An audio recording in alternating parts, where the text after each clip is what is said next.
Toi le lion indomptable de la tribu de Juda. Merci pour ta grâce ce matin, Seigneur.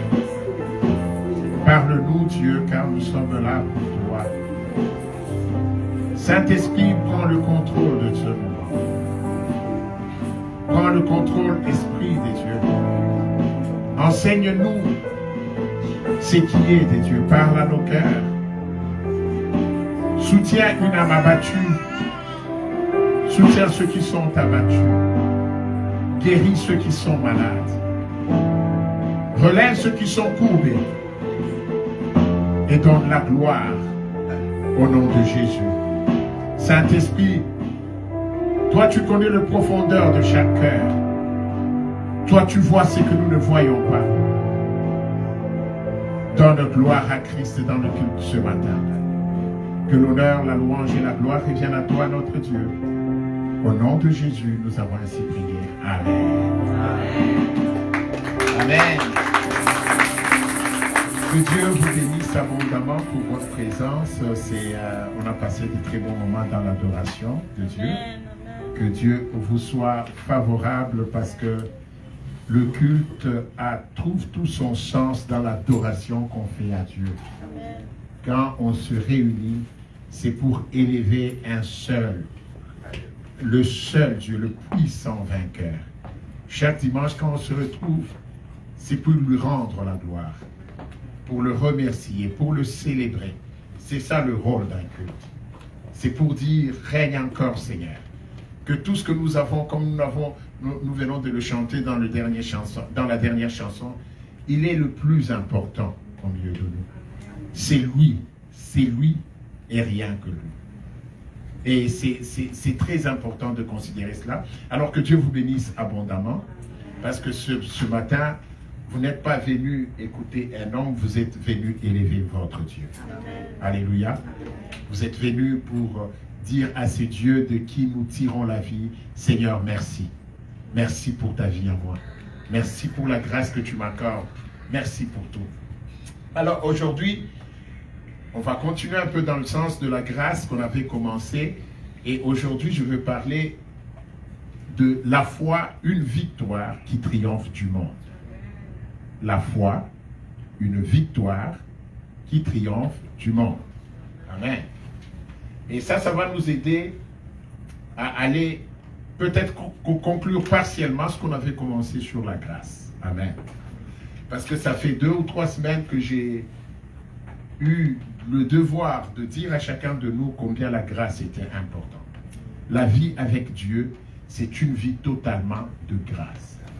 C'est lui qui exclut la grâce, il exclut de marcher avec Dieu. Parce que Dieu ne marchera jamais avec nous à cause de ce que nous sommes capables. Dieu marchera avec nous par lui. C'est lui et rien que lui dans la vie avec Christ. Amen. Et c'est très important, bien aimé, qu'on comprenne cela. C'est là où vous allez comprendre. Avant, je ne le comprendrais pas. Je ne le comprenais pas plus tôt. Quand Paul dit, la prédication de la croix, c'est une folie pour le monde. C'est très fou de dire à quelqu'un, écoute, il y a un Dieu qui est ta vie. Là, ta vie, là, ne dépend plus de toi, mais ça dépend de Dieu. C'est une folie. Ça n'a pas de sens. Donc, vous allez me dire tout ce que je fais. Oui, la Bible dit, c'est Ecclésiaste qui disait que le pain n'est pas aux sages. La course n'est pas aux agiles. La guerre n'est pas aux vaillants. Parce que tout dépend pour eux des temps et des circonstances. Donc, comme pour dire, ce n'est pas ce que tu fais faire, ce n'est pas ce que tu as qui détermine ta vie. Malgré tout ce que tu as, une chose très importante détermine ta vie, c'est Dieu. C'est Dieu, c'est le temps. C'est comme ça que dans ce monde, vous pouvez voir des riches mourir avant les pauvres. Parce qu'il n'y a pas que la richesse qui compte. Vous allez voir des intelligents terminer la vie dans la pauvreté mais rien à voir. Parce qu'il n'y a pas que l'intelligence qui compte. Vous allez voir des gens venant de très grandes familles. Vous les retrouvez, suivez-le dans la vie. Ils arrivent quelque part où la vie est pratiquement brisée. Parce qu'il n'y a pas que ça qui compte. Ce qui compte dans la vie d'un homme, c'est la grâce de Dieu. Alléluia. La grâce est rien que la grâce. Amen. Et quand on comprend la grâce de Dieu, quand on comprend qu'on n'est rien, que c'est Jésus qui est tout dans nos vies, quand on se lève, on demande la grâce de Jésus. Quand on marche, on demande la grâce de Jésus. Même dans ce que je sais, avant de le faire, Jésus d'abord. Même dans ce que je suis convaincu, ma chair me dit, tu le pourras. Non, je dis à la chair, non, c'est pas toi, c'est Jésus. C'est Jésus, Jésus en tout. Amen. Alors, je vais vous proposer deux textes qui vont nous conduire dans notre étude de ce matin. Ça sera dans 1 Jean 5, le verset 3. Notre lecteur peut prendre aujourd'hui, comme on n'a pas d'interprète, c'est plus facile.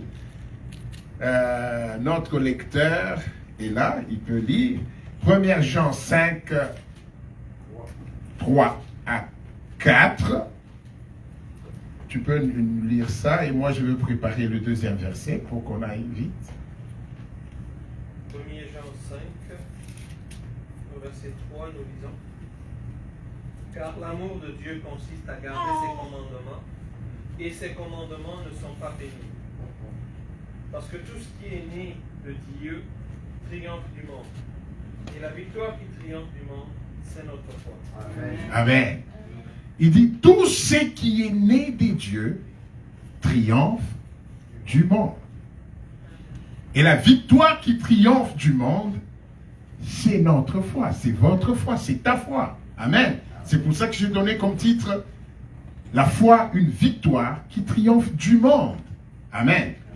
Et le deuxième texte que je veux vous proposer, ça sera dans Matthieu 15, du 21e verset jusqu'au verset 28. Jésus étant parti de là, se retira dans le territoire de Tyr et de Sidon. Et voici une femme cananéenne qui venait dans ces contrées lui cria, « Aie pitié de moi, Seigneur, fils de David.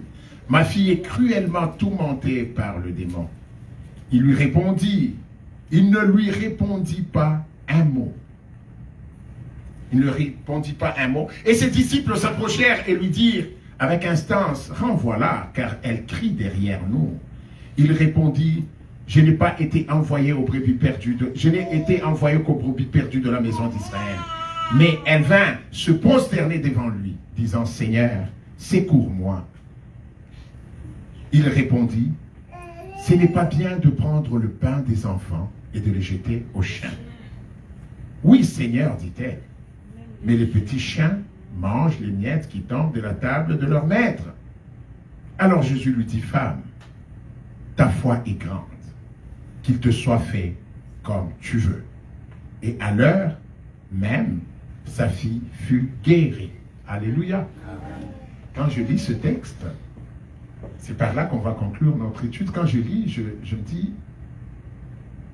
tu t'imagines aujourd'hui, tu appelles un pasteur,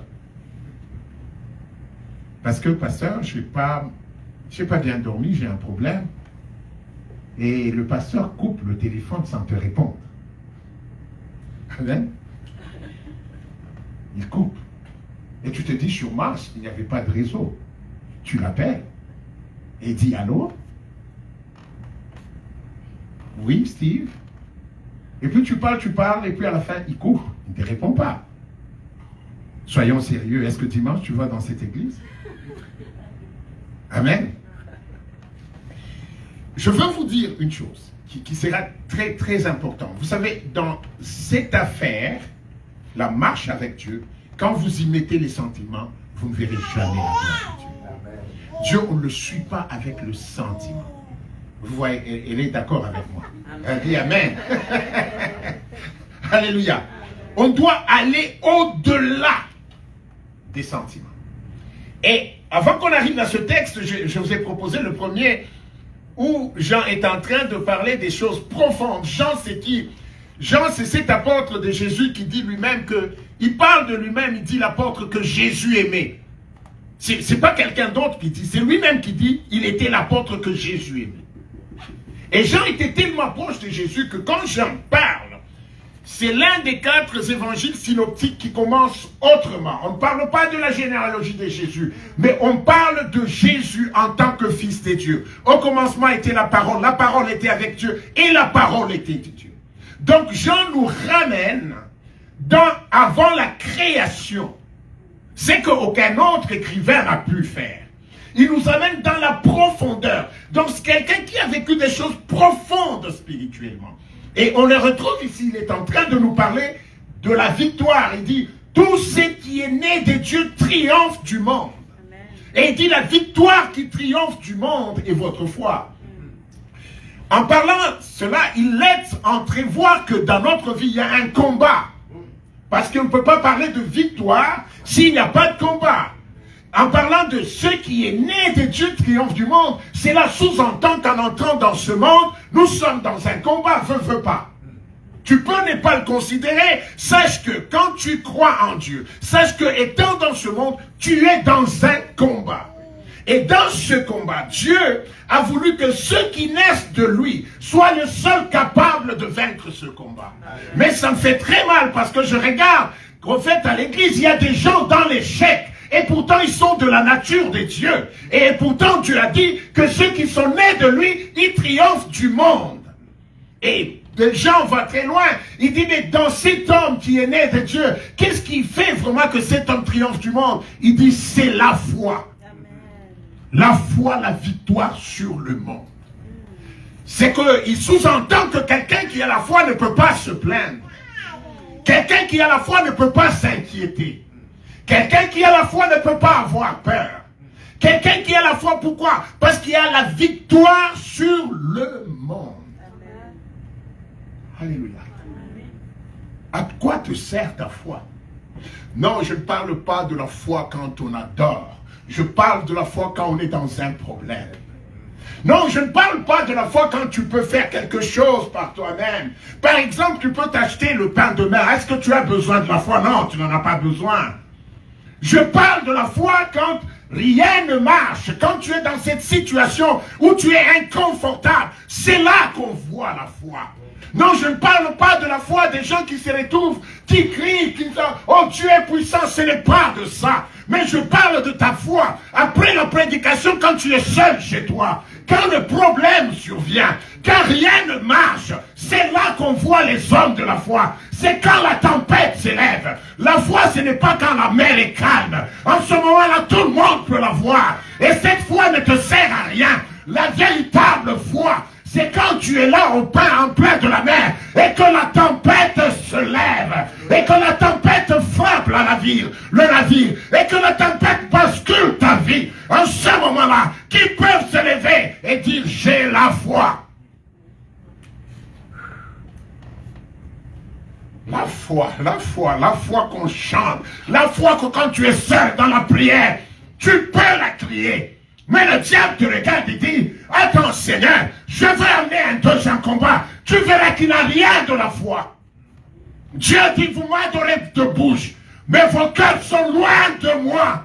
Qui est celui dans le combat qui dira, Seigneur, je mourrai là, mais je crois que tu peux changer les choses.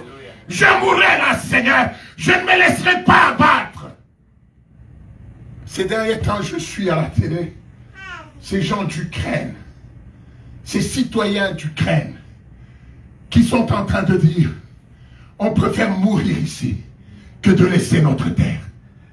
Et ils voient les autres mourir. Bien aimé, la foi quand il n'y a pas de danger, c'est pas la foi. Ce n'est pas la foi. La foi, c'est quand le monde te met l'arme là. Mais tu dis, tire, diable. Je sais que mon Rédempteur s'élèvera. Il s'élèvera le dernier. Diable, tu peux encore m'écraser. Ça me fait mal. Mais je ne lâcherai pas mon Dieu.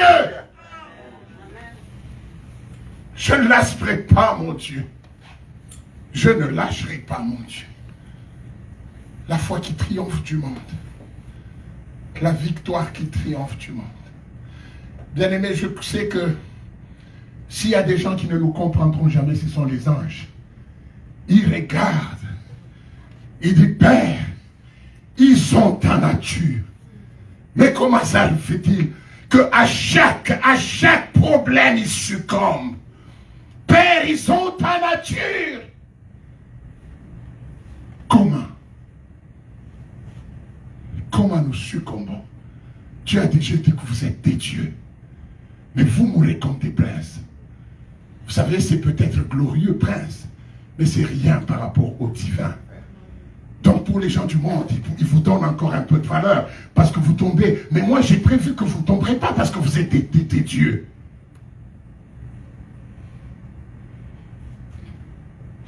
La foi, à quoi elle nous sert? Si nous devons mourir comme les autres, si nous devons parler comme les autres, si nous devons échouer comme les autres, à quoi nous sert cette foi? Alléluia. À quoi elle sert cette foi? Quand j'en ai besoin, elle ne me sert pas. Elle m'attend quand tout est déjà passé. Non, je n'ai pas besoin de cette foi-là. J'ai besoin de la foi quand rien ne marche. Elle vient au secours de ma vie. J'ai besoin de la foi quand il y a la tempête. J'ai besoin de la foi quand tout bascule, quand tout cède en dessous de mes pieds.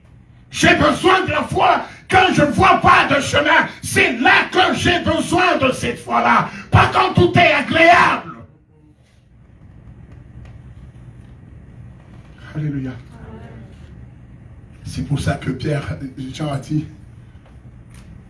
la victoire qui triomphe du monde. Ici, parlant du monde, c'est le système, ce n'est pas les hommes. Parce que dans la Bible, il y a 4 ou 5 significations du monde. Ici, on parle du système du monde. Bien aimé, le système du monde, c'est un système qui est basé sur la performance de la chair. Ah non, mais il faut que je me prépare bien parce qu'il faudrait que les gens me voient dans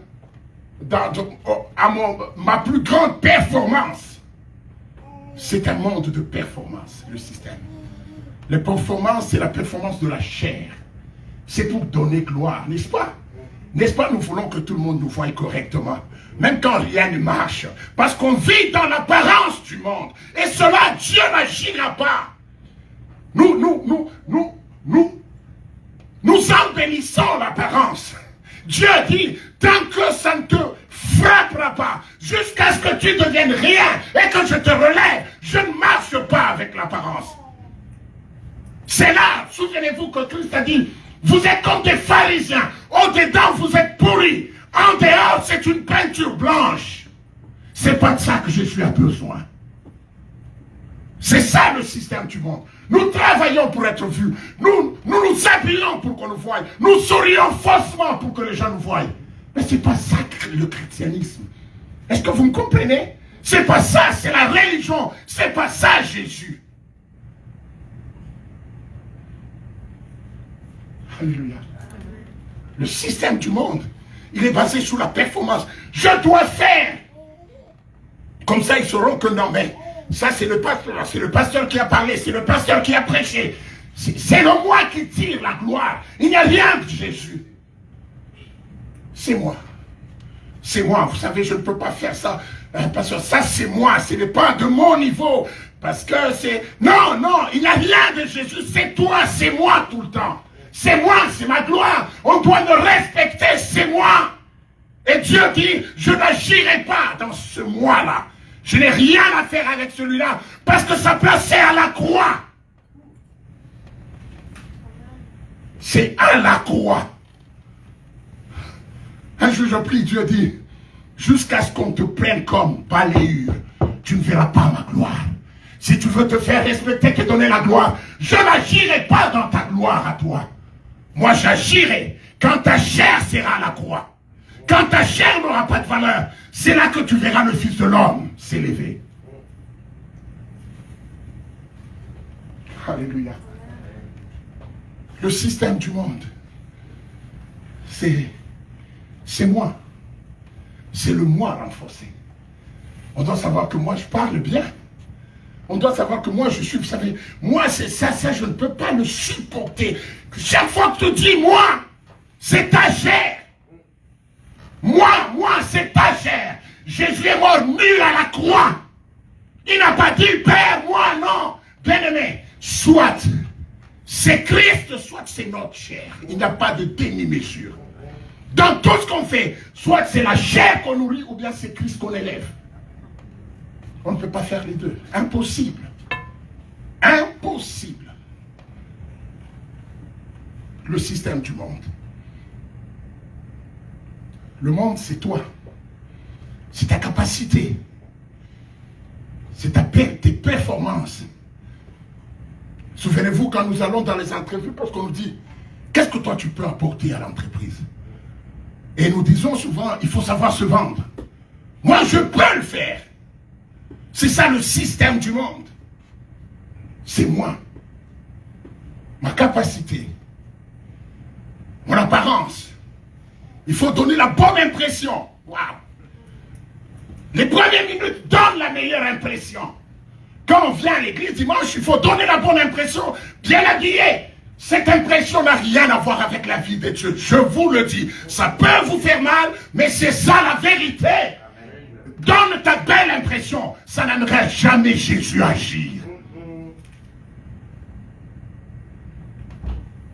Ma capacité, de quoi je suis capable, qu'est-ce que je peux faire? Il faut que je démontre. C'est moi, c'est moi.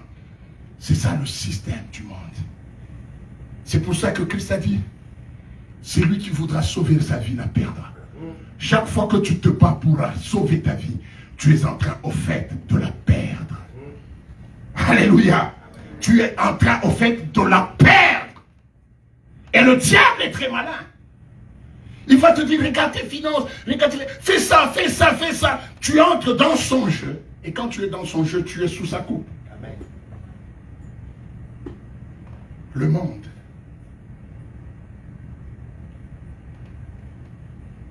Quand ça te vient avec la capacité, ça je ne peux pas faire. Ça je ne l'ai pas étudié. Ça je n'ai pas la formation là-dessus. Je n'ai jamais su faire ça. Et malheureusement, il y a des chrétiens qui sont nés des dieux, qui marchent selon le système du monde. Et puis on se demande où est Dieu. Mais le chemin où tu as pris, tu ne verras jamais Dieu là. Alléluia.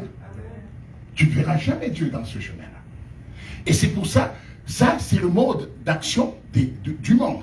Tandis qu'il y a le mode d'action des dieux. Dans le royaume de Dieu. Dans le royaume de Dieu, le mode d'action c'est Christ. Christ en vous, l'espérance de la vie. Comme on venait de le chanter, c'est Jésus.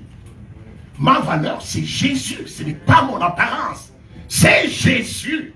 Le jour où les chrétiens comprendront que mon espèce, c'est Jésus. Quand Jésus sera installé, bien aimé dans le Seigneur, tout c'est Jésus, la Bible dit, Paul dit, je suis venu prêcher l'évangile qui est le mystère caché de tout le temps. Christ en nous, l'espérance de la gloire. C'est Christ. Ce n'est pas ce que je peux. Ce n'est pas mon apparence. Ce n'est pas de quoi je suis capable.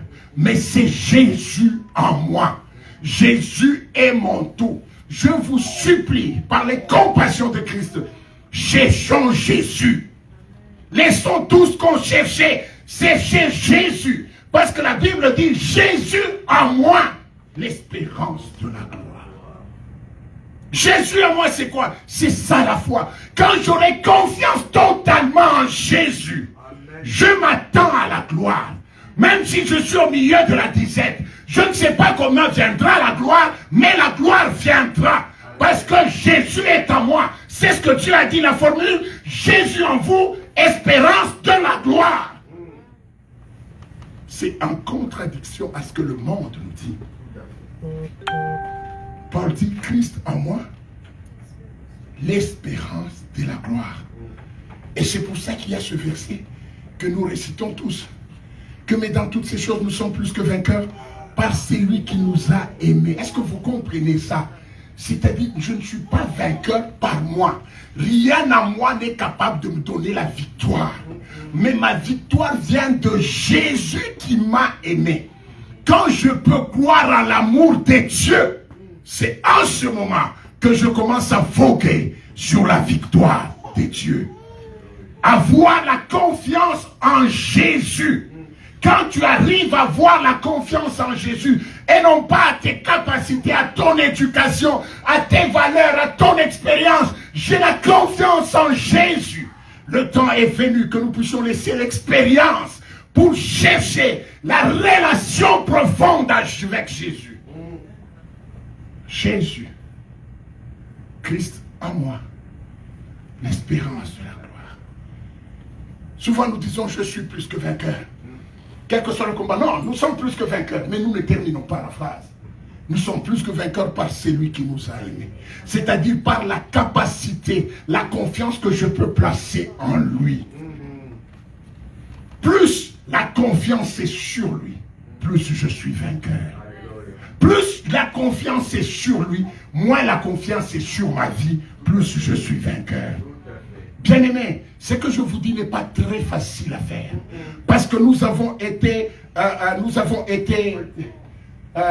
est-ce qu'on dit? Ouais, c'est quoi? Nous avons été conçus par le monde pour avoir de la confiance en nous. Mais c'est ce que nous prêchons même aux gens. Et confiance à toi, self-confidence. Non, bien-aimé, la vraie confiance, c'est en Jésus. Quand je verrai la confiance en Dieu, dans mon Père, la confiance en mon Père va me déverser la confiance en moi. Parce que je verrai que je suis le fils du roi de rois, du Seigneur des seigneurs. Je regarde à cause de mon Père. Ce problème sera résolu. Ce n'est pas moi, c'est mon Père. Ce n'est pas moi, c'est mon Père. Ce n'est pas moi, c'est mon Père. Vous savez, bien aimé, que Dieu nous aide. Que Dieu nous aide. J'ai déjà parlé avec beaucoup de gens. Pasteur, je suis fatigué. J'ai essayé, non. D'abord, tu es fatigué parce que tu penses qu'il y a une alternative. L'autre alternative, c'est toi-même. Je suis fatigué de faire confiance en Dieu. Mais c'est parce que je peux rester à la maison, n'est-ce pas? Parce que je peux ne pas venir à l'église, n'est-ce pas?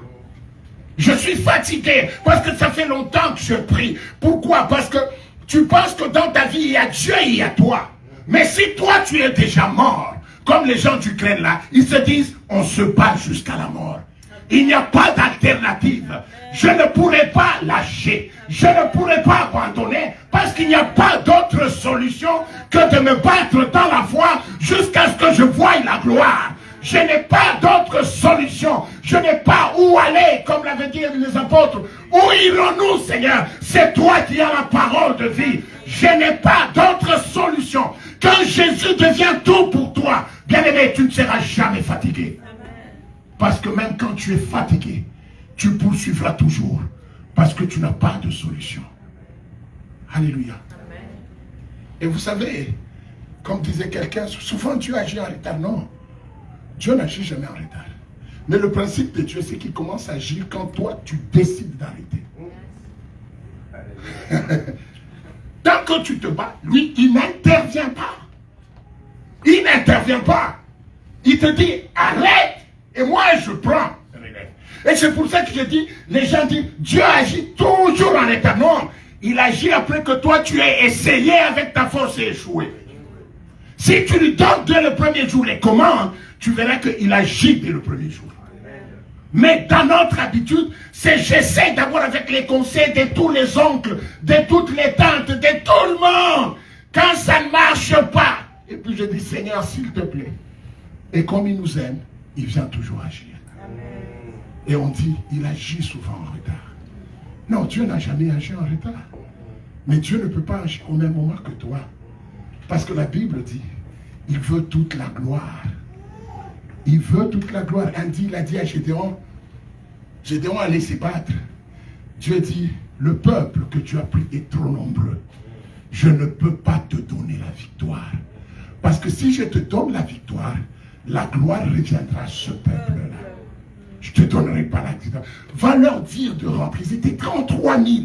Dis-leur d'aller à la rivière de l'Abello. Ceux qui vont boire en amenant l'eau à la bouche, c'est cela que tu vas prendre. Dieu, ton problème, c'est que ta chair occupe trop. Dieu dit, si celui-ci, je lui donne cette gloire, ça sera lui.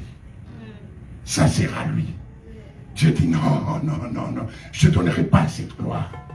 Je veux l'honneur. Tout ce que Dieu attend dans nos vies, c'est son honneur. Alléluia. Non, Seigneur, tu sais, moi, je suis très, très discipliné. Je fais ça, je fais ça. Dis, va avec ta discipline. Jusqu'à ce qu'elle échoue et que tu rentres à moi. Alléluia. Non, Seigneur, tu sais, moi, ça, ben, avec mon éducation, va avec ton éducation. Jusqu'à ce que tu échoues et tu reviens à moi. Alléluia. La foi que Dieu t'a donnée, ce n'est pas comme un Larousse de poche. Ce n'est pas comme un cellulaire. Ça doit être utilisé pour que tu aies la victoire sur le monde. Ta foi doit te donner la victoire sur le monde. Regarde tout ce qui nous embrouille dans le monde. L'inquiétude, la peur, l'inquiétude, les lamentations. C'est à ça que sert la foi. Celui qui a la foi ne vit pas ces choses-là. Mais nous, à quoi nous sert notre foi? Amen. Amen. Vous savez, regardez un homme de foi. David, il arrive à la guerre. Il a parlé de ses expériences, n'est-ce pas? Il arrive à la guerre, il entend Goliath injurier le peuple de Dieu. La première chose, c'est qu'il le frappe, il dit, comment est-ce qu'on peut injurier l'armée de l'Éternel? Il lie tout à Dieu. Ce n'est pas une affaire personnelle pour nous. Et il dit, mais comment est-ce qu'on donne, qu'est-ce qu'on donne à celui qui va tuer cet incirconcis qui injurie l'armée de l'Éternel? Quand vous voyez dans sa façon de procéder, d'avancer jusqu'à la victoire, c'est Dieu, Dieu et Dieu. Tout est Dieu dans ça. Tout est Dieu dans son avancement. Quel risque ce jeune prend? Il a été roi. Il n'a même pas commencé à régner. Si c'était moi et toi, regardant sa vie, il dirait, je n'irai pas me battre. Parce que si je meurs, je suis un roi en devenir. Est-ce que vous comprenez ça? Il a été roi. Par Samuel. Et il va amener à manger à ses frères. Il y a une guerre. Mais parce qu'au nom de l'Éternel, il dit, que vaut ma royauté par rapport à Dieu? Est-ce que tu peux accepter de laisser ce qui est de glorieux dans ta vie parce que tu regardes Dieu, parce que tu regardes l'église de Dieu, parce que tu regardes la maison de Dieu? Il dit, je veux me battre. Et puis, Goliath n'était pas l'ami de David. Goliath avait, si c'est 3 mètres. David, c'est un petit garçon de 17 ans. Comment? Même le roi qui ne savait pas qu'il était roi, que David était déjà un roi, il dit à David, non, tu ne peux pas te battre contre cet homme.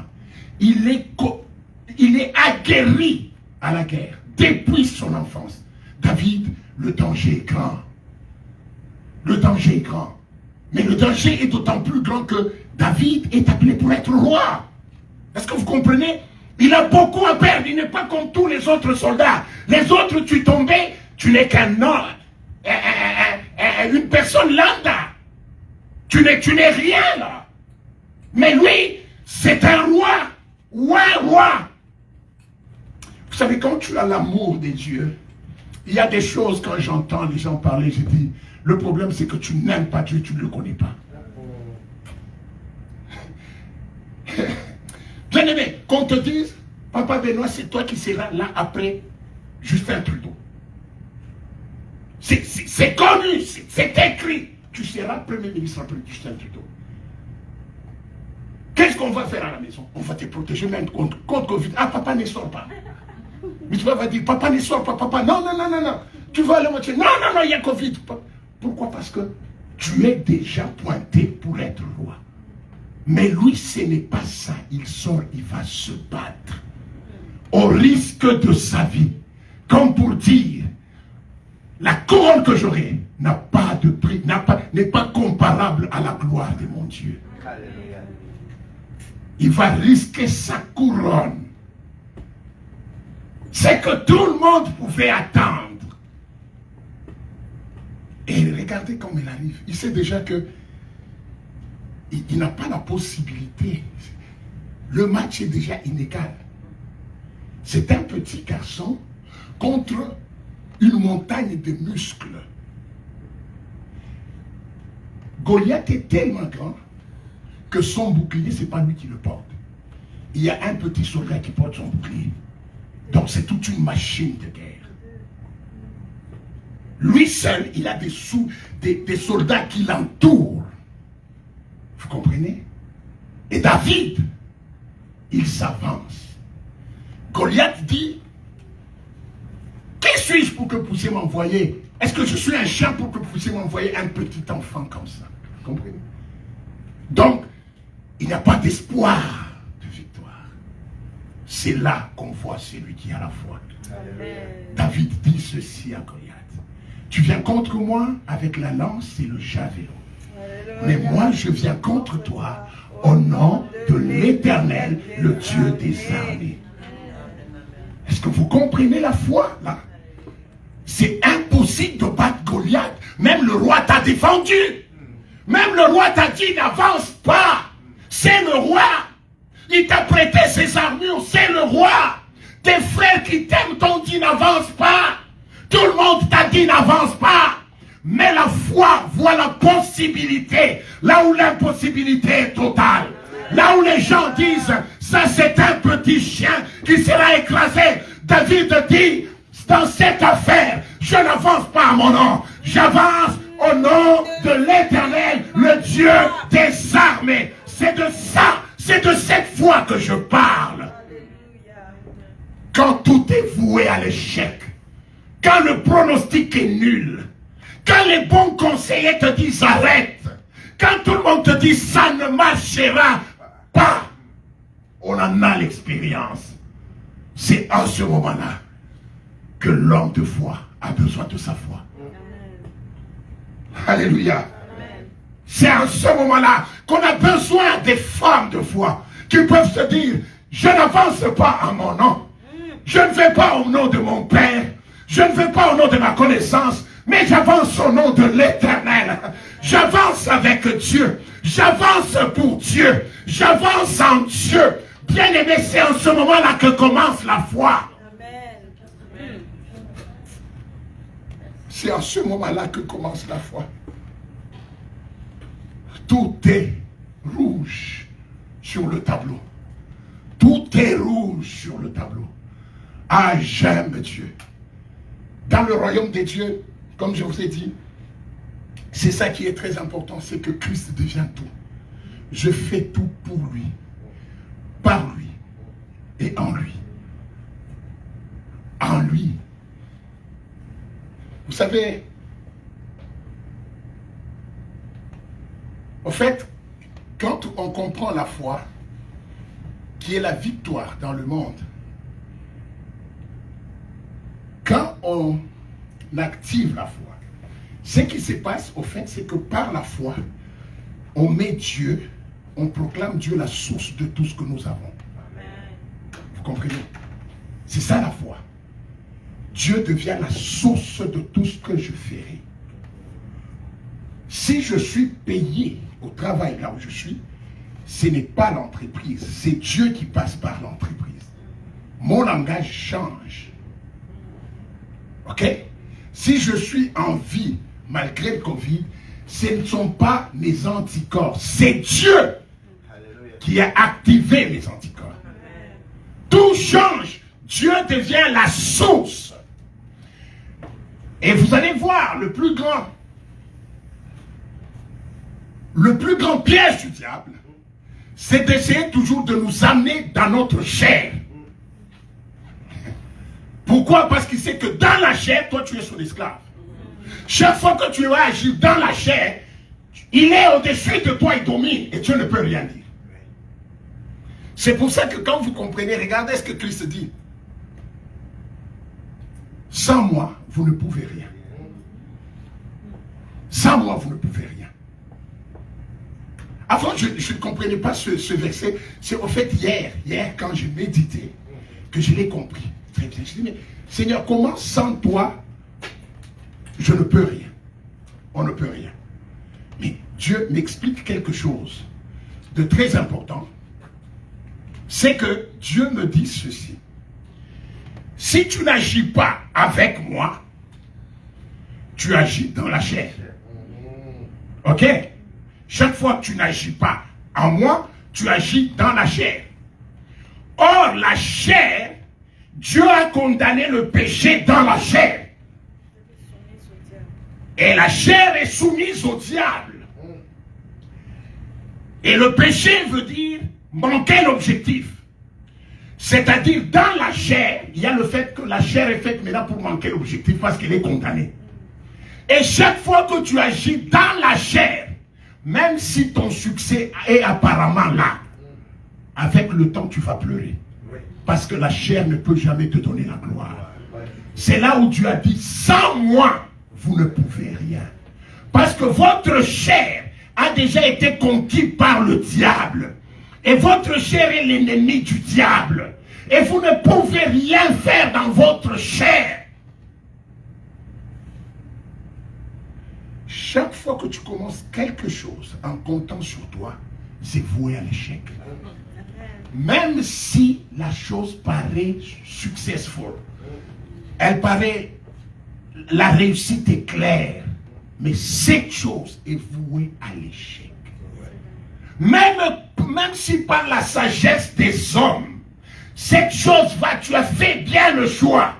Mais si tu n'as pas mis Dieu, parce que Dieu c'est la vie, c'est la source, c'est lui qui donne la substance à tout ce qui existe. Donc tu as fait le choix, mais tu n'as pas donné la substance, la vie au choix. Ce choix mourra parce qu'il n'a pas de vie. Parce que la vie c'est Dieu. C'est là que Dieu a dit, sans moi, vous ne pouvez rien. Est-ce que vous comprenez? Tout ce que tu fais sans Dieu, parce que c'est lui la vie. Tout ce que tu fais sans Dieu a échoué avant de commencer. Alléluia. Sans Dieu, nous ne pouvons rien. C'est ce que Christ a dit. Et c'est pour ça que vous allez voir. Jésus est en train de parler à ses disciples. Il dit, ne vous inquiétez de rien. Ne vous inquiétez pas de ce que vous allez manger, de ce que vous allez boire. Parce que toutes ces choses, ce sont les païens qui les recherchent. Vous cherchez le royaume des dieux. Et toutes ces choses vous seront données par-dessus tout. Il y a une profondeur de foi là dans ce que Dieu a dit. Pourquoi Dieu dit ça? Dieu, la façon dont nous sommes créés. Si toi tu commences à chercher les choses du monde, tu donnes ton cœur à ce que tu cherches. Et quand tu donnes ton cœur à ce que tu cherches, ce que tu cherches devient au-dessus de toi.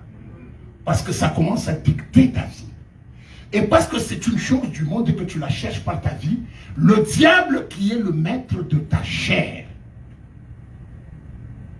vient et il règne dans ta recherche. Amen. Et Dieu dit, votre Père sait que vous en avez besoin. Et il dit encore, quand vous avez un besoin, faites connaître vos besoins à qui? Au Père. Samuel vient. Jacques vient. S'il vous plaît, venez.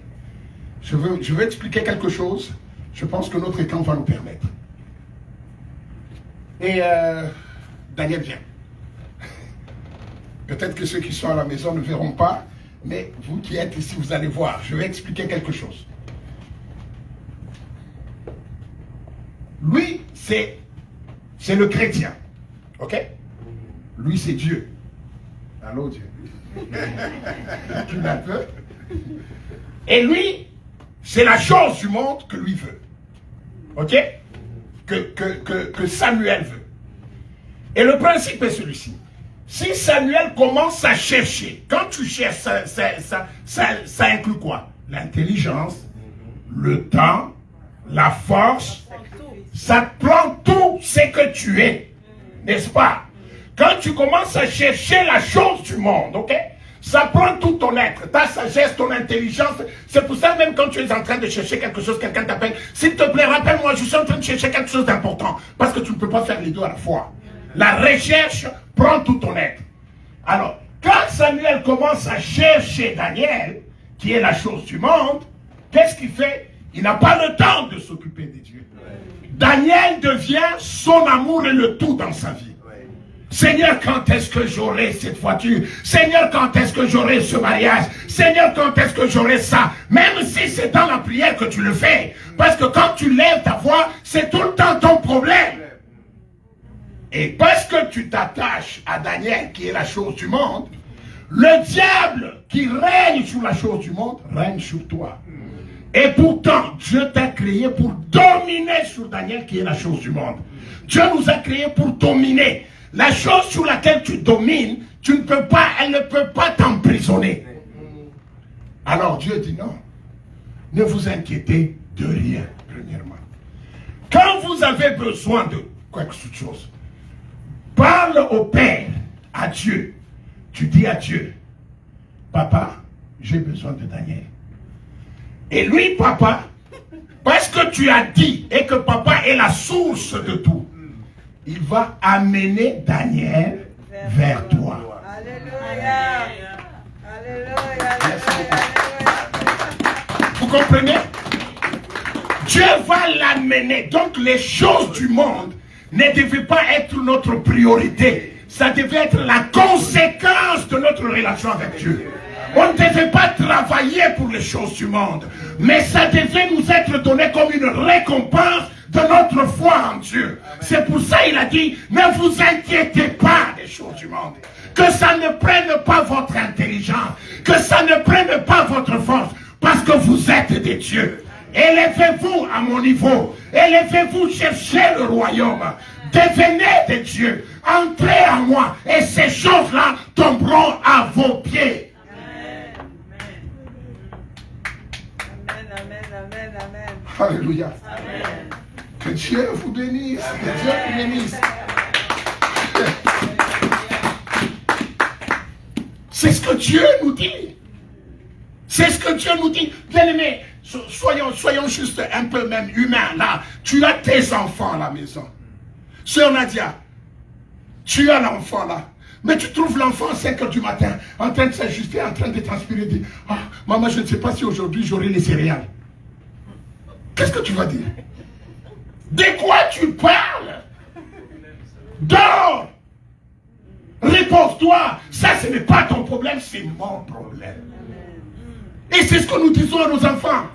Ton problème, va à l'école étudier. On te demande quoi que ce soit, c'est mon problème.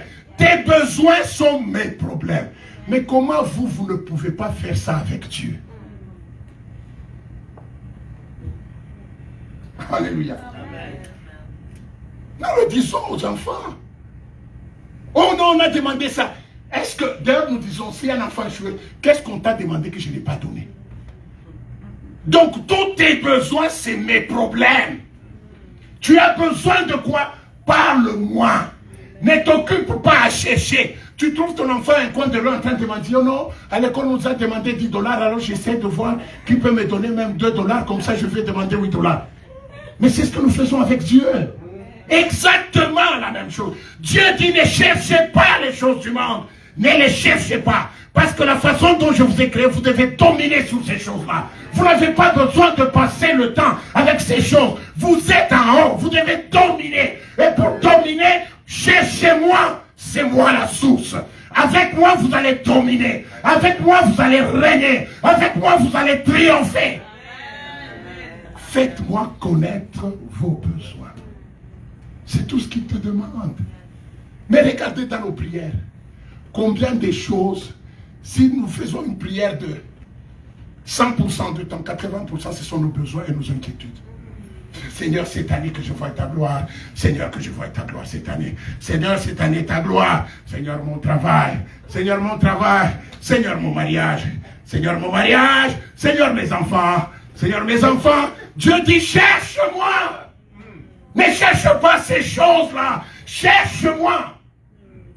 Tu es élevé. Tu ne dois pas courir derrière ces choses-là. Je les ai créées pour que toi tu domines. Amen. Alléluia. Amen. Dominer sur ces choses. Tu dois dominer sur la richesse. Et regardez, vous allez comprendre Jésus qui est le modèle par excellence. Jésus, dans la chair, chaque fois qu'on lui demandait quelque chose, qu'est-ce qu'il disait? Soit il rendait grâce au Père. Père, il avait le pouvoir, n'est-ce pas, de ressusciter Lazare. Mais il rend grâce au Père. Père, je te rends grâce parce que tu m'as toujours exaucé. Il arrive, il faut multiplier les pains. Il rend grâce à son Père. Et il dit, tout ce que je fais, c'est ce que j'ai vu le Père faire. Jésus n'a rien fait sans parler au Père. Parce qu'il sait qu'il était aussi dans la chair. Et dans la chair, il devait se référer à la source qui est son Père. Toujours, même sur les petites choses. Bien aimé, c'est dans les petites choses que se trouvent les grands pièges du diable. Il dit non, tu es capable, Nadia, ça tu l'as toujours bien fait. Tu es formidable ici, tu es capable. Et là, quand il faut prendre la décision, tu laisses le Père. Tu commences à chercher la chose. Et la chose te domine. Parce que dans chaque chose, il y a un esprit. Et la chose, l'esprit te domine. L'esprit t'emprisonne. Et puis, petit à petit, le Père commence à disparaître. Commence à disparaître. Tu viens à l'église, c'est juste par religion. Mais il n'y a rien du Père, tu le sais. Tout c'est toi, n'est-ce pas? Il n'y a rien du Père. C'est là que la Bible dit la foi, c'est comme une folie. C'est même ce que je peux faire. Je n'ai pas le droit d'y toucher. Je dis au Père, et le Père commande la chose, et la chose me suit. Alléluia. Parce que nous sommes des rois. Lui, il est le roi des rois. Nous sommes des rois. Et quand vous entrez dans une royauté, tout c'est le roi. Tout est le roi. On a construit un terrain, merci le roi. On a fait ceci, tout c'est le roi. C'est le roi qui a tout le pouvoir. Et c'est ça, dans notre royaume. Tout c'est notre Père. Tout, tout bien aimé. Demande à Dieu tout. Ne te gêne pas tout. Et remercie-lui pour tout. Ne t'occupe pas des choses. Ne commence pas à chercher. Parce que tu vas te perdre.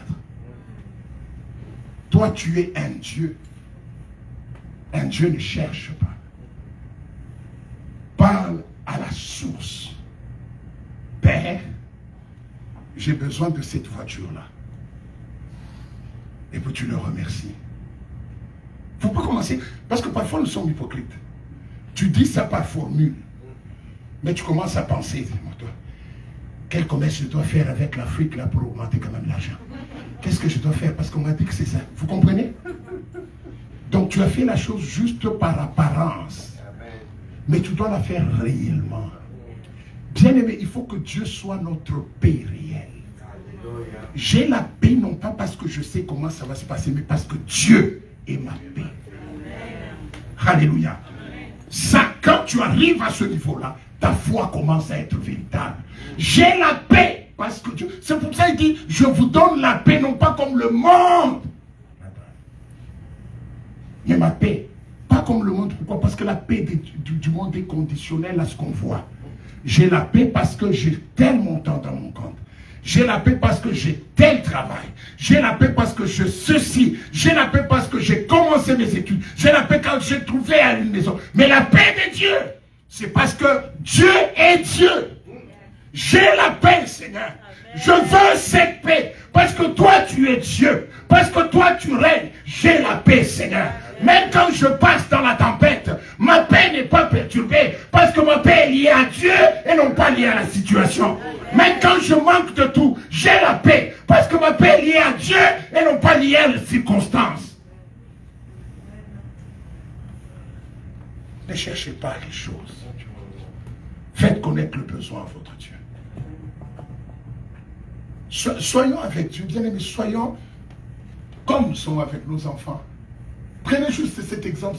Tu trouves ton enfant en train de... Il sort que... C'est quoi? Oh, je cherche, on nous a demandé $150, je cherche ce qu'il peut me donner. Ah, tu ne m'as pas parlé. Tu ne m'as pas parlé.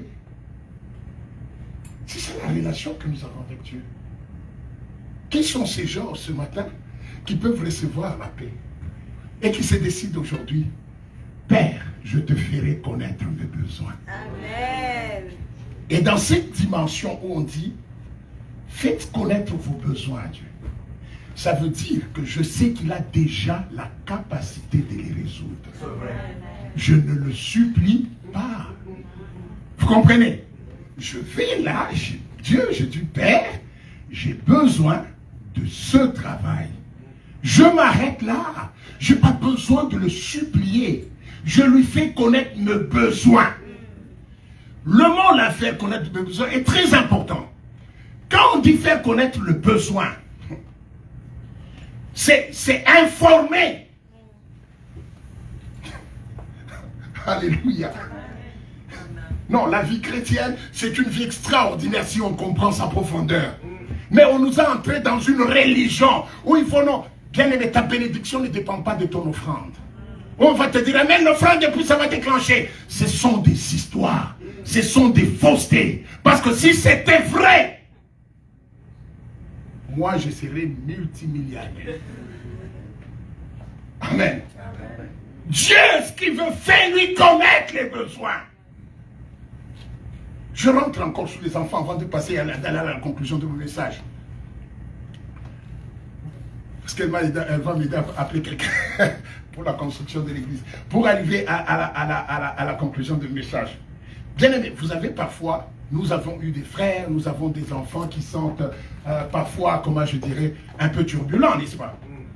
Mais il y a des choses, quand cet enfant qui est turbulent demande à papa, j'ai pas d'habit, papa dit non, tu vas marcher nu parce que tu es turbulent. Même pour ceux qui sont turbulents, le Père fait les choses parce qu'il est Père. Est-ce que vous comprenez? Donc, à ce moment, le Père agit par rapport à ce qu'il est, lui. Pas par rapport à ce que l'enfant est. Il peut punir l'enfant, dire tu vas rester dans la chambre, mais il va habiller cet enfant. Il peut punir l'enfant et dire tu ne vas pas faire ceci, mais il va donner à manger à l'enfant. Il peut punir l'enfant, il va faire ceci, mais il va déposer l'enfant à l'école. Est-ce qu'on se comprend? Bien aimé, quittons la religion, entrons dans la vraie relation avec Dieu. Entrons dans la vraie relation avec Dieu. Et qu'est-ce qui fait que la foi nous donne la victoire sur le monde? Parce que la foi, quand elle agit, elle active deux choses, deux pieds. La foi active la grâce et la foi active la justification. Chaque fois que tu mets la foi en action, elle active la grâce et elle active la justification. Alléluia. Donc, c'est pour ça que, par exemple, vous allez lire dans votre Bible, je n'ai plus le temps, j'ai beaucoup traîné sur autre chose. C'est pour ça que vous allez lire dans la Bible que c'est par la grâce que nous sommes sauvés au moyen de la foi. Donc, la foi déploie la grâce. Et la grâce, qu'est-ce que j'ai dit? C'est une faveur imméritée. Donc, quelqu'un qui croit en Dieu, sa foi déploie la grâce. C'est-à-dire, il commence à marcher, non pas par rapport à ce qu'il mérite, mais à ce que Dieu peut faire. Alléluia. Alléluia. C'est là où la grâce devient comme injuste. On peut être à deux, on a répondu de la même façon. Lui, on lui met les points, mais moi, on ne m'en met pas. C'est pour ça qu'aujourd'hui, aussi, les gens peuvent même commencer à te critiquer. Lui, il n'a jamais... Mais pourquoi lui, il avance? Il n'est même pas intelligent. Parce qu'il y a la grâce. La grâce est un peu injuste. Parce que la grâce fait qu'il y a d'autres personnes qui ne vivent pas selon la loi, qui sont exclues de la loi. Alléluia. Et la grâce, c'est qu'elle fait, quand elle amène, quand tu crois en Dieu, la grâce se déploie. C'est-à-dire en ce moment-là, la foi déploie la grâce. Ce n'est plus ce que tu peux faire qui compte, c'est ce que Dieu peut faire. Alléluia. Et la foi déploie aussi la justice. La Bible dit, Abraham crut, et cela lui fut imputé à justice. C'est quand il a cru, quand Abraham a dit, Seigneur, Dieu a... Juste pour que vous puissiez bien comprendre la chose. Dieu, il arrive, il parle à Abraham. Il dit, va-t'en de ton pays, va-t'en de ta patrie, va-t'en de ceci, et je ferai de toi. Et Abraham dit, je crois, je commence à sortir. À partir du moment où Abraham dit, je crois, il devient juste aux yeux de Dieu. Donc la croix active la justice. Pour vous dire qu'il devient juste, est-ce que vous avez déjà lu dans la Bible là où Abraham a fait une repentance pour l'idolâtrie qu'il faisait dans la maison de son père? Jamais. Mais comment il était idolâtre dans la maison de son père? Comment Dieu l'appelle? Et puis comment ça marchait? Parce que la foi active la justice. Quand tu crois en Dieu, ta foi t'est imputée à justice. Alléluia. Et maintenant que tu crois, la foi t'impute la justice. Qu'est-ce que la justice fait? La justice fait tomber la condamnation. C'est pour ça que quand tu es dans la foi, d'un côté, tu actives la justice qui fait tomber la condamnation. Il n'y a plus de condamnation pour ceux qui sont en Christ. Pourquoi? Parce qu'ils ont cru seulement. Pourquoi? Parce que la foi a activé la justice. Il n'y a plus de condamnation. De l'autre côté, parce que tu as cru, la foi a activé la grâce. Ce n'est plus tes capacités qui comptent, c'est Dieu. Et c'est pour ça que quelqu'un qui croit, rien ne peut lui résister. Alléluia. Je vais terminer avec cette histoire de cette femme sidophénicienne. Cette femme qui avait un enfant qui était tourmenté par les démons. C'est la femme bien-aimée. Il était tourmenté par les démons. Elle va suivre Jésus. Il dit, Seigneur, ma fille est tourmentée par les démons. Est-ce que tu peux venir la sauver? La première des choses, Jésus ne répond pas. Silence. Ça arrive dans la vie chrétienne. Que tu parles à Dieu et il y a un silence. Silence. Dieu ne répond pas. Et ce qui est curieux, ce sont les apôtres qui disent à Jésus, au moins renvoie-la. Au lieu de la laisser crier, renvoie-la quand même, parce que ça devient gênant. Mais Jésus ne répond pas. Mais cette femme a la foi. Amen. C'est ce qui prouve la foi. Une foi qui ne persévère pas n'est pas la foi. La foi est foi quand elle arrive à l'objectif. Ça ne se déclare pas au début, mais ça se détermine par ce qu'on atteint l'objectif. La femme continue. Et Jésus répond. J'ai été envoyé aux brebis perdues de la maison d'Israël. Tu es disqualifiée, femme. La femme n'est pas qualifiée par la grâce de Jésus. Ou par le miracle de Jésus. Il n'est pas qualifié. Bien-aimé, tu es arrivé à un point où tu n'es pas qualifié, on te l'a dit. Tu arrives, tu lis le formulaire. Non, ça, c'est pas pour moi. C'est clair. Dès la première, les premières caractéristiques, ça ne parle pas à toi, tu n'es pas qualifié. Mais cette femme continue à crier. Et Jésus lui répond. Il dit, Jésus lui parle très durement. Je ne sais pas s'il y a un pasteur qui a déjà répondu comme ça. Il dit, on ne donne pas la nourriture des enfants aux chiens. Ah, mais moi, si c'était moi ce jour-là, je quitte cette église-là. Et je veux mettre même ça sur Facebook. Regardez ce que le pasteur m'a répondu, n'est-ce pas? Moi et toi, c'est ce qu'on ferait. Mais la femme a la foi. Il y a trois choses impossibles. Elle n'est pas de la nation d'Israël. Elle ne peut pas mérité cette guérison. Jésus n'a pas été envoyé vers cette femme, c'est le premier mur. Deuxième mur, on ne donne pas la nourriture des enfants aux chiens. Troisième, c'est le silence de Jésus. Mais la foi de la femme est plus que ces choses. Et quand la femme dit, Seigneur, mais les enfants mangent les miettes qui tombent de la table des maîtres. Donc il dit, le maître a du cœur. Il peut même laisser tomber les miettes à cause des chiens. Seigneur, toi tu as du cœur. Même si les enfants mangent, les miettes là qui tombent peuvent guérir ma fille. Quelle foi! Quand la femme a dit ça, cette foi a activé la grâce. Amen. Elle ne méritait pas. Mais maintenant, parce qu'elle est sous la grâce, tout est possible. Parce que dans la grâce, il n'y a plus de condamnation. Il n'y a plus de condamnation pour cette femme. Quand elle a cru, sa foi a fait tomber la loi. Parce que la foi nous donne la victoire sur la loi. Alléluia. Et la femme, et la foi de la femme a rendu cette femme juste. Parce que tellement elle a cru en Jésus. Jésus se lève et dit, non, non, non. Femme, ta foi est grande. Donc ta foi a fait tomber toutes les 3 raisons que je t'ai données. Va et ta fille est guérie. Je veux parler à quelqu'un ce matin. Je ne sais pas ton problème. Mais quand tu crois, souvent la mauvaise question qu'on se pose c'est, pasteur, qu'est-ce que je dois faire? Non, ça devait être, pasteur, comment dois-je croire? Parce que pour nous, ce n'est pas le faire qui nous donne, c'est la croyance, c'est la foi. Comment dois-je croire en Dieu pour arriver à la chose? Pas comment je dois faire. Parce que comment je dois faire, c'est ma chair. Mais comment je dois croire, c'est Dieu et mon esprit. Alléluia. Amen. La foi, une victoire qui triomphe du monde. Bien-aimé dans le Seigneur, je suis fatigué de la religion.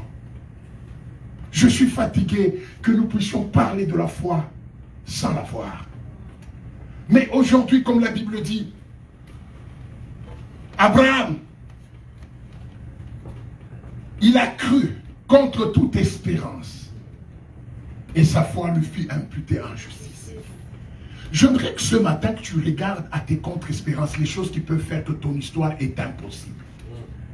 C'est que cherche les impossibles, pas les faisables. Ok? Je ne parle pas des faisables, je parle des impossibles. Et ne me demande pas ce que tu vas faire. Demande-moi comment tu vas croire. Parce que c'est ta foi qui va déclencher la grâce et la justification pour que la condamnation qui t'est limitée tombe ce matin. Ta condamnation peut tomber.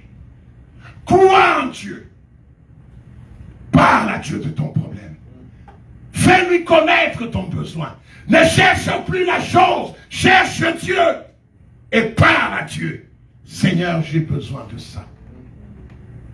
Et la foi va déclencher la grâce. Et la foi va déclencher la justification. Et la condamnation va tomber dans ta vie. Et l'incapacité va tomber. Parce que tu vas naviguer dans le tout impossible de Dieu. Parce que ça ne sera pas par ta capacité, mais ce sera par Dieu que la chose va se faire. Et parce que c'est par Dieu, ça sera un miracle. Et comme Christ a dit, et la chose te sera donnée. La chose là que tu cherchais, tu seras surpris un jour. Tu reçois un coup de téléphone, c'est la solution. Sans que tu ne la cherches. Parce que Dieu a dit, si vous faites connaître vos besoins, Dieu, et la chose vous sera donnée. On ne dit pas vous allez travailler pour, ce n'est pas un salaire, ce n'est pas un mérite, ça te sera donné. La chose que tu cherches doit être dans ta vie un don, non pas le résultat du travail.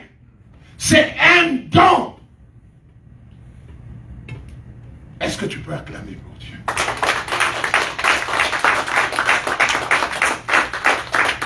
Bien-aimé, je voudrais que nous puissions prier pendant quelques minutes. Je voudrais que nous puissions prier pendant quelques minutes. Ah, la foi, la victoire qui triomphe du monde. Tout ce que tu as comme impossibilité, je crois à un Dieu. Si tu mets ta confiance en lui, ce que tu cherches devient un don. Ça ne sera pas le résultat de ton travail, ça sera un don. Ça sera un don. C'est-à-dire tu ne travailleras pas pour cet un don. Le don, c'est la chose pour laquelle on n'a pas souffert. Le don, c'est la chose pour laquelle on n'a pas travaillé. Le don, c'est la chose pour laquelle on ne s'est pas battu. C'est un don. C'est que tu cherches. Dieu te dit, ça doit être un don. Pourquoi tu te forces à travailler pour ce qui doit être un don? Chacun de nous va élever sa voix pour dire Dieu. Tu vas élever Dieu comme la source de ta vie. Dis-lui, Seigneur, tu es la source de ma vie. Tu es la source de mon espérance. Tu es la source de mon bonheur. Tu es la source de tout ce que j'ai, Seigneur. Prions et élevons Dieu d'abord. Oh, élève Dieu, bien-aimé, élève Dieu. Tu es la source de notre vie. Oh Seigneur, je te bénis. Je t'exalte, toi qui es la source de ma vie. Je t'exalte, toi qui es le lion indomptable de la tribu de Juda. L'étoile brillante du matin. Le soleil des justices, Dieu. Tu es ma vie et tu es mon espérance. À toi l'honneur, la louange et la gloire. À toi la puissance et la magnificence. Règne Seigneur en maître et en Seigneur. Oui, des contemplo des shekenefaya. Rablase que managorabaya shinte. Oh Dieu, je t'élève Jésus, parce que ma vie vient de toi Seigneur. Ma vie dépend de toi Jésus. Non pas de ce que je suis, non pas de ce que j'ai. Oui, recontemplo des sauts. Qu'il est faillalo d'espagne et canelo déchet. Merci Seigneur, oh Dieu, pour ta gloire. Merci Seigneur parce que ma vie, oh Dieu, tu es la source de ma vie. Tu es ma source Seigneur, tu es ma source, oh Dieu. Tu es ma source, Roque Broche Bayasaka. Tu es ma source, Rabla d'Espagne Canefaya. Tu es la source de mon bonheur, la source de ma paix, la source de ma vie, la source de ma grâce. Shike Gloria Saka, Orakene Manasanda, Rebroshi Manasaka, Orasere Bayashike, Wikebro d'Espagne Cantelo de Chou. Orasoke Manashike Baba. Rababa Sanda Manashike de Gloria. Orasoke Yabakere Baba Sanda. Ikefaya Loria Santa Managora. Ereshimana Seke de Gloria. Kentebro d'Espagne Kante. Tu es ma source, Seigneur. Tu es ma source, Seigneur. Oh Dieu. Orabro d'Espagne Kante lo déchet. Ore Conte Manashike de Gloria. Orebro d'Espagne Kante. Roma Shikene Gloria Santa. Orebro d'Espagne Kante. Et ce Dieu, il est ton Père. La Bible dit, faites connaître vos besoins à Dieu. Tu vas parler maintenant de tes besoins. Dieu, papa, j'ai besoin de ceci. Et merci de me le donner. Papa, j'ai besoin de ceci. Et merci de me le donner. Papa, j'ai besoin de ceci. Tu vas parler simplement de tes besoins à Dieu. Prions. Au rappel d'Espagne les 15. Seigneur, tu as dit, nous devons te faire connaître nos besoins, Seigneur Dieu. Oui, des canteblo, des shekene gloria. Je te fais connaître, Seigneur, les besoins de cette église, Seigneur. Le besoin, oh Dieu, que nous avons. Les besoins de l'épanouissement, Seigneur. Le besoin, oh éternel Dieu. Écoute les paroles, les cris de tes enfants. Rabla Shimana Sekene Konte. Sois béni, sois exalté, Seigneur. Orasoke Blo d'Espagne Kante. Seigneur, ceux qui ont besoin du pain, merci de leur accorder du pain. Ceux qui ont besoin du travail, merci de leur donner Jésus. Ceux qui ont besoin de quoi que ce soit, Père, merci, je te bénis de ce que tu ouvres, Seigneur, de ce que tu touches, de ce que tu manifestes ta vie, de ce que tu manifestes ta grâce. Que l'honneur, la louange et la gloire reviennent à toi, au nom de Jésus. Nous allons prier, vous allez faire cette prière après moi. Nous allons faire une prière répétée. Seigneur Jésus, ce matin, je comprends que tu es la source de ma vie. Que en toutes choses, je ne dois pas chercher les choses du monde, mais je dois te faire connaître mes besoins. Merci Seigneur. Parce que tu es le Père capable. Tu es mon Père. Tu pourvois mes besoins. Et merci Seigneur. Parce que tous mes besoins sont comblés en toi. C'est un don. C'est un don que je reçois de toi. Merci pour le don de la santé. Merci pour le don financier. Merci pour le don de l'épanouissement. Merci pour le don de la santé. Que l'honneur, la louange et la gloire reviennent à toi. Merci pour le don de la paix. Merci Seigneur, parce que je suis comblé. Je ne manque de rien, parce que tu es mon pourvoyeur. Que l'honneur revienne à toi. Au nom de Jésus, nous avons ainsi prié. Amen.